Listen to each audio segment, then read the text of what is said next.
Hey there! If you're new to the world of nutrition, welcome. Today we're diving into the essentials you need to know about macronutrients.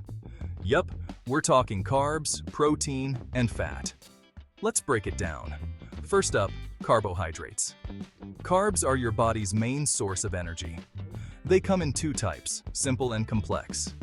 Simple carbs are found in foods like fruits and sugars, giving you quick energy. Complex carbs, like whole grains and veggies, provide sustained energy. Think of carbs as the fuel for your brain and muscles. Next, let's talk protein. Protein is the building block of your muscles, skin, enzymes, and hormones. It's essential for growth and repair. You can find protein in meat, fish, dairy, beans, and even some grains. Aim for a mix of animal and plant-based proteins to keep things balanced. And finally, fats. Not all fats are bad.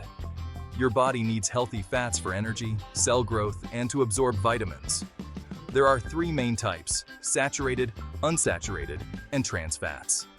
Stick to unsaturated fats like those from olive oil, avocados, and nuts. Try to limit saturated and avoid trans fats as much as possible. Now, how do you balance these in a meal? A good rule of thumb is to fill half your plate with veggies and fruits, a quarter with protein, and a quarter with whole grains or starchy veggies. Don't forget a small amount of healthy fats, like a drizzle of olive oil or a handful of nuts. Remember, everyone's needs are different. Your activity level, age, and health goals all play a role. Start by understanding what your body needs and adjust your diet accordingly. So there you have it. Carbs, protein, and fat, demystified. The key is balance and variety. Experiment, listen to your body, and enjoy the journey to better nutrition. Thanks for watching. If you found this helpful, hit that like button and subscribe for more nutrition tips. Until next time, stay healthy.